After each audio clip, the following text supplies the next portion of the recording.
Exegesis in Genesis, lecture 23, part 2 on chapter 39. Joseph was brought down to Egypt, and Potiphar, an officer of Pharaoh, captain of the guard, an Egyptian, bought him of the hands of the Ishmaelites, which had brought him down thither. And the Lord was with Joseph, and he was a prosperous man. And he was in the house of his master, the Egyptian. And his master saw that the Lord was with him, and that the Lord made all that he did to prosper in his hand. And Joseph found grace in his sight, and he served him. And he made him overseer of his house, over his house. And all that he had, he put into his hand. Someone finish? And it came to pass, from the time that he had made him overseer of his house, and over all that he had, that the Lord blessed the Egyptian's house for Joseph's sake. And the blessing of the Lord was upon all that he had in the house and in the field. All the rest? Yeah, the rest. The rest. And he left all that he had in Joseph's hand, and he knew not aught he had, save the bread which he did eat, and Joseph was a goodly person and well favored. Amen. So we jump from Judah's escapades to, Joseph. We can't forget about Joseph. So he was sold into slavery, into the hands of the Ishmaelites, and now he is with who? Or at that time, with Potiphar. Who was Potiphar? Egyptian. Egyptian? Captain of the guard. Captain of the guard. Who was he under? Pharaoh. Pharaoh. Important position for sure. We now jump back in time in the escapades of Judah to see the blessings of Joseph. It looked to Joseph as though life was over for him. In a pit, sold in slavery to these guys, this gang of thugs, whoever. And he gets down into Egypt, and who knows who he's going to be sold to. And guess who? God arranges it this way. Potiphar. It looked, yet in a few short months, Joseph would go from pit to pinnacle, as they say. The key with Joseph's success was that others saw that the Lord was with him, and God blessed everything he got involved with. So people could recognize that in him as we read on. Dr. Morris informs us that it was common for officers, like the officer of the guard here, of Pharaoh, to have become eunuchs. And Potiphar most likely was one, he says. This may all the more have brought about the actions of his wife upon Joseph. I don't know if that's true or not, but he makes these statements and you go, well, all right, maybe. And it came to pass after these things... He wasn't a eunuch, he has sons later. Yeah. Potiphar? Not Joseph, we're talking about Potiphar. Oh, I'm sorry. Okay. Potiphar, yeah. Okay. I got mixed up. I was like, whoa, I don't remember reading that. Okay. And it came to pass after these things that his master's wife cast her eyes upon Joseph. She said, lie with me. But he refused and said unto his master's wife, behold, my master wotteth not what is with me in the house, and he hath committed all that he hath to my hand. Someone do 9. There is none greater in this house than I, neither hath he kept back anything from me but thee, because thou art his wife. How then can I do this great wickedness and sin against God? And it came to pass, as she spake to Joseph day by day, that he hearkened not unto her to lie by her or to be with her. Now I say the statement and look up, was Joseph perfect in all that he did here? And as you know, the story goes on. But what do you think about Joseph here, the situation? Ladies, you think of your brother or father or maybe husband in this situation, and men, let's just think of ourselves in that situation. Okay. What do you think about Joseph? Well, I think he was innocent, and I know that you don't think that. No. Okay, she says... Unless you've changed your mind. Don't read on, little doggies. Don't read on. What you thinking here? At this point, he hasn't maybe done anything wrong. Okay, we know the next step is she pursues and finally grabs hold of him, and he runs for his life. Now that was good that he ran for his life, but before that I have concern. I have concern. And I say it here because I'm a man and I understand these things. You got a woman after you, and you're alone with her in the house, you're a knucklehead. You're a dingbat, with some other words. You're foolish. You're gonna get in trouble, more than likely, unless you, God rescues you, like happens here. Well, But he's pretty Well, young. He's pretty young, but he's Seven- He already was about had 17, yeah. cases of not showing the very best discretion and occasionally just a tad bit of arrogance. okay. And Well, she's going up to him and saying, "Lie with me. You know, come to bed with me and let's whatever you're going to be saying there." And he goes, "No, I can't." And he goes about his business. And day after day, this goes on. he doesn't know what's going on. He does too. He doesn't know what's going on when she says, "Come lie with me." What does that mean? I've never heard words like that before. He knows what that means. He knows exactly what she wants, and he. Well, yeah. His judgment was, you know.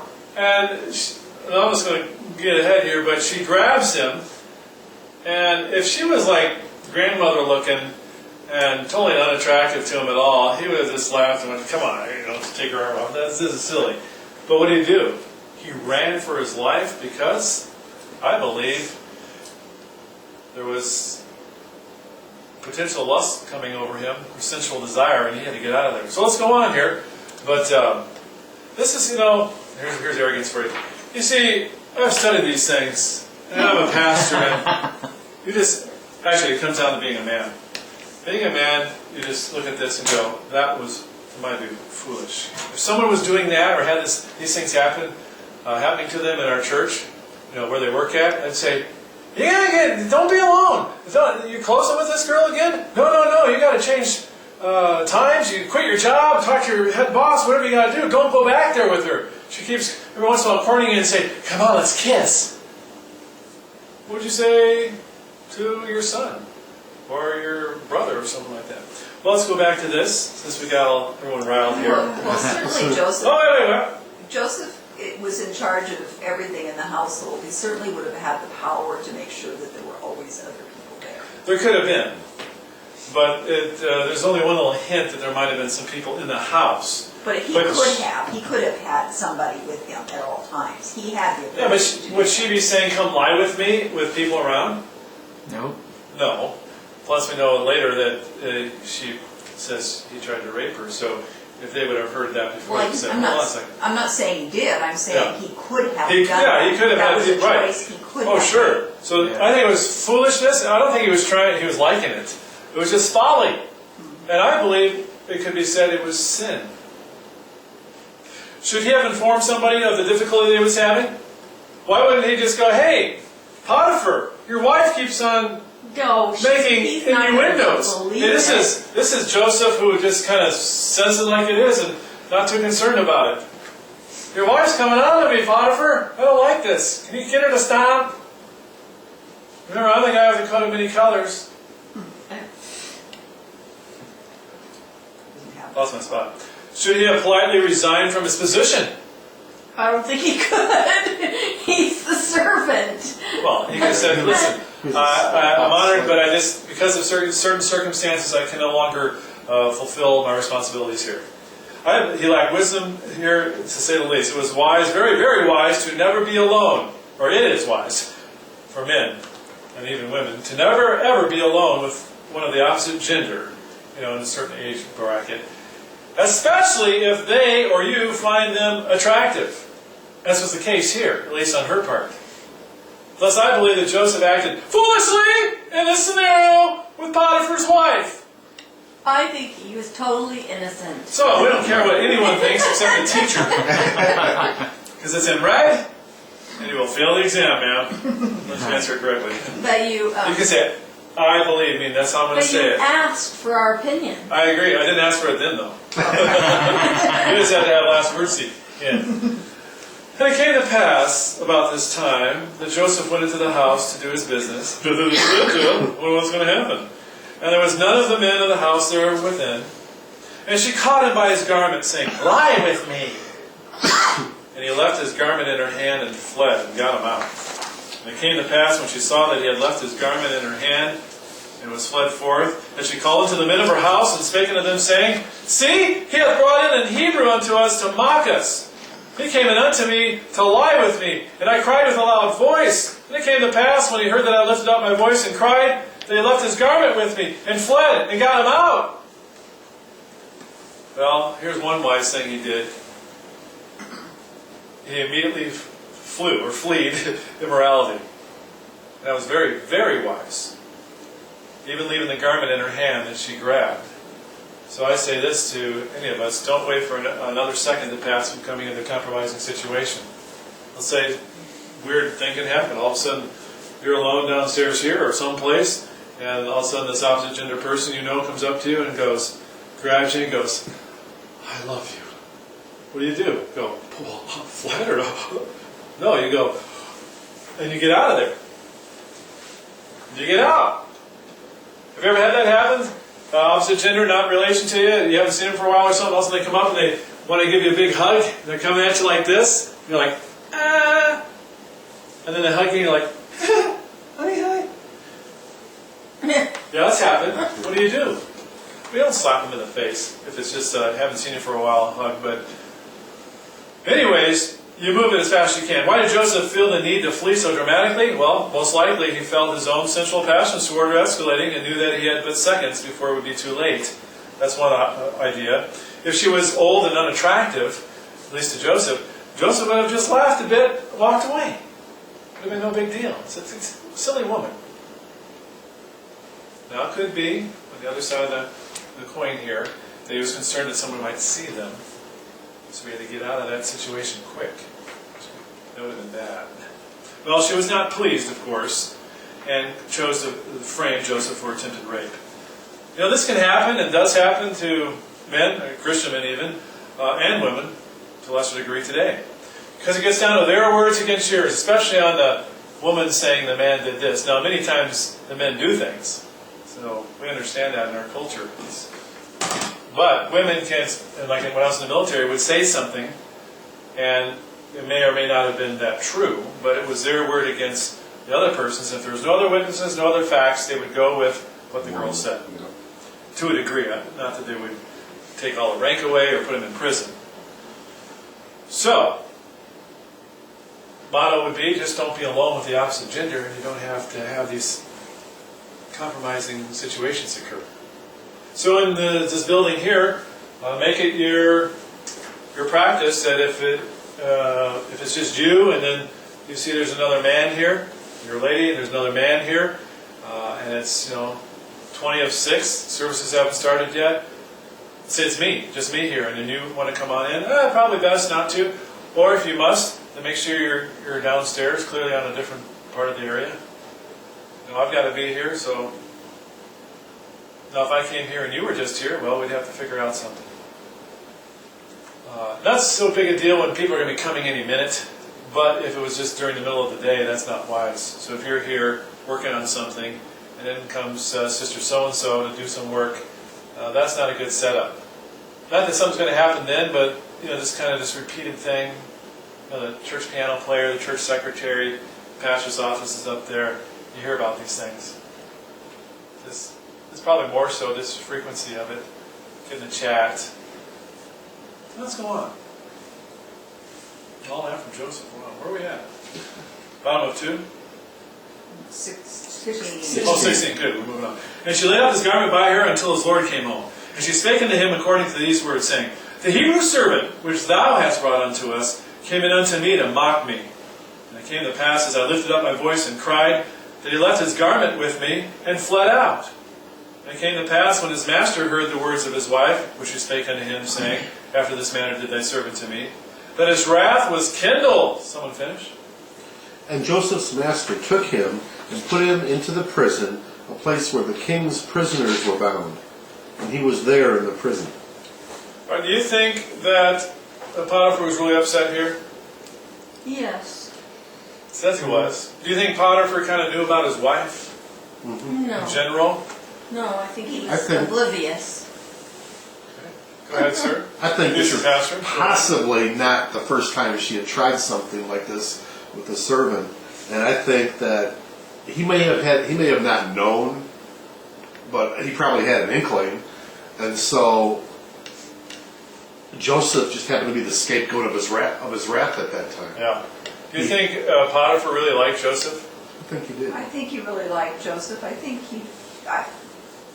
whether or not he was oblivious to his wife, I think that's entirely possible. I mean, he's taking it out on Joseph, knowing that the blessing of his household has come through Joseph, and that he's Right. going to suffer as well. So I Yeah. think he did it totally in anger. And Yeah, it was probably anger, because it says it right there, so we can't get around that, but I think he had second thoughts afterwards.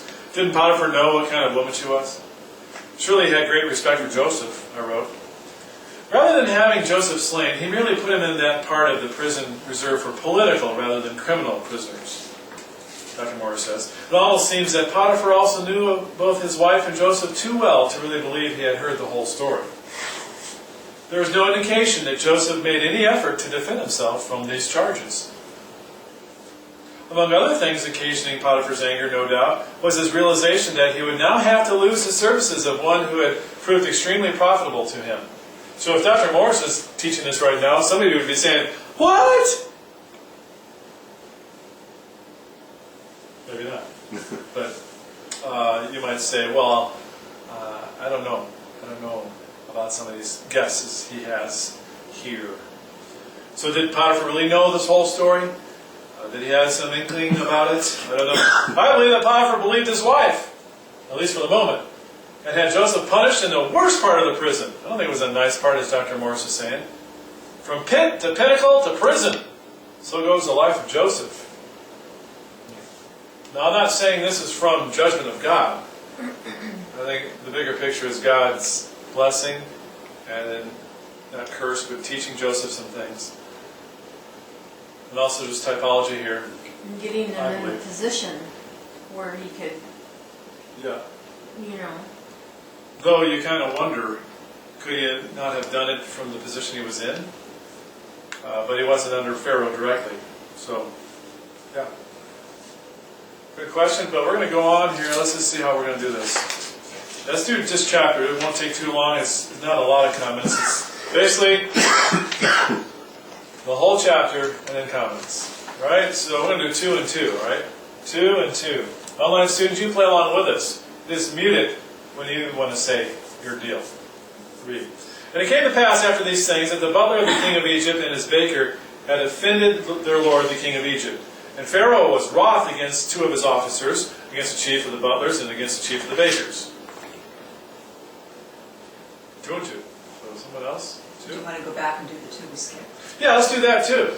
But Just cough a little bit louder next time. I didn't know what you're talking about. But the Lord was with Joseph and Oh yeah, showed you go him ahead and mercy, read. and gave him favor in the sight of the keeper of the prison. And the keeper of the prison committed to Joseph's hand all the prisoners that were in the prison, and whatsoever they did there, he was the doer of it. Anything else you want to read? I did 2 verses. Take that totally. Yeah, I messed up there, but next time to say we skipped something. The keeper of the prison looked not to anything that was under his hand because the Lord was with him, and that which he did, the Lord made it prosper. So here's another instance, amazing, where Joseph just touches the next area where he's going to work at, and it's just totally blessed by God. The jailer most likely knew well of Joseph's prowess, and also probably figured that he had been unjustly condemned. I do. He gladly turned everything over to Joseph, who he knew would be blessed of God in his endeavors, and eventually make the jailer himself look good. So that's what people want. They want to look good. Well, now we can go on. It came to pass after these things, the butler of the king of Egypt and the baker and offended of the lord of Egypt, and Pharaoh was wroth against 2 of his officers, against the chief of the butlers, and against the chief of the bakers. and he put them in ward in the house of the captain of the guard into the prison, the place where Joseph was bound. And the captain of the guard charged Joseph with them, and he served them, and they continued a season in ward. Okay? And they dreamed a dream, both of them, each man his dream in one night, each man according to the interpretation of his dream, the butler and the baker of the king of Egypt, which were bound in the prison. And Joseph came in unto them in the morning and looked upon them, and behold, they were sad. And he asked Pharaoh's officers that were with him in the ward of his lord's house, saying, Wherefore look ye so sadly today? And they said unto him, We have dreamed a dream, and there is no interpreter of it. And Joseph said unto them, Do not interpretations belong to God? Tell me them, I pray you. The chief butler told his dream to Joseph, and said to him, In my dream, behold, a vine was before me, and in the vine were 3 branches, and it was as though it budded, and her blossoms shot forth, and the clusters thereof brought forth ripe grapes. And Pharaoh's cup was in my hand, and I took the grapes and pressed them into Pharaoh's cup, and I gave the cup into Pharaoh's hand. And Joseph said unto him, This is the interpretation of it. The 3 branches are 3 days. Yet within 3 days shall Pharaoh lift up thine head, and restore thee into thy place. And thou shalt deliver Pharaoh's cup into his hand, after the former manner, when thou wast his butler. But think on me when it shall be well with thee, and show kindness, I pray thee, unto me, and make mention of me unto Pharaoh, and bring me out of this house. For indeed I was stolen away out of the land of the Hebrews, and here also have I done nothing that they should put me into the dungeon. When the chief baker saw that the interpretation was good, he said unto Joseph, I also was in my dream, and behold, I had 3 white baskets on my head. And in the uppermost basket there was of all manner of baked meats for Pharaoh, and the birds did eat them out of the basket upon my head. Joseph answered and said, This is the interpretation thereof. The 3 baskets are 3 days. Yet within 3 days shall Pharaoh lift up thy head from off thee, and shall hang thee on a tree, and the birds shall eat thy flesh from off thee. And it came to pass the 3rd day, which was Pharaoh's birthday, that he made a feast unto all his servants, and he lifted up the head of the chief butler and of the baker among the servants. And he restored the chief butler unto his butlership again, and he gave the cup into Pharaoh's hand. But he hanged the chief baker, as Joseph had interpreted to them. Yet did not the chief butler remember Joseph, but forgat him. I didn't want to cut all that up. You kind of know the story, it goes together well. All right, Joseph probably spent at least several years in Potiphar's prison, but only one event during that time is recorded. The record does not say for what offense the butler and baker had been in prison. In view of their responsibilities for the king's food and drink, and since no others apparently had been put in ward for the same offense, the presumption would be that the crime had something to do with Pharaoh's table, food, drink. Possibly a stash of poison had been discovered. Joseph apparently was on the happy side while imprisoned here, because he was concerned about the 2 officers not being happy on a given day. I mean, you're in prison! Why aren't you happy? So, he probably had things going pretty good, making people happy. As part of this, they must have been reasonably chipper, to impart or in whole to Joseph's good nature. You know, again, they were all in prison. Here, as we read, Joseph begs the butler, Remember me! Remember his kindness when he's before Pharaoh again, but the butler forgot him. I think God designed it that way. That would be hard, though, to fathom in seeing that Joseph prophesied correctly about his restoration. This is just 3 days later. And he can't remember the guy? So I assume God just wiped it out of his mind. The baker was found guilty and was hanged, just as Joseph had interpreted to them. Dr. Morris said, is it Dr. Morris? Yeah. What? Yeah? Why did they call it Potiphar's prison? Okay, what verse? It's the first sentence after the Oh. verses. He's captain of the guard, so he's in charge of the prison and prisoners, so probably not the name of the prison's not that, but it was his responsibility, would be my guess. A number of typological meanings have suggested themselves to various interpreters of these verses. The contrast between the butler and baker has been suggested as parallel to the conflict between the saved and the lost, or to that between the spirit and the flesh. The butler with his grape juice is associated with the redeeming blood. These are typology he thinks might be there. The baker with his baked meats is identified with those who present their own works for salvation. The 3-day period is tied in with the 3 days Christ spent in the grave. Well, that's interesting. I don't know, it doesn't. I had not thought of that before, but when I was reading it, I was thinking, 3 days, and thought, oh, maybe there's some typology here, but he went on, and there's others that have thought this. So, don't know. If there is typology, and it is, we need to get the full teaching out of it. Well, Christ was crucified. He was accused of something that he didn't do, and he was punished with 2 thieves, one that was saved and one that wasn't. Yeah. I've heard that before, I just haven't heard it. So out of this passage, you've heard that typology? Yeah. Antipathy? Okay. Well, that's good. That's very interesting. So something to think about. Be careful of typology. Don't just say, it's typology here, and make up, get some doctrines out of it. We'll finish up in just a little bit with chapter 41.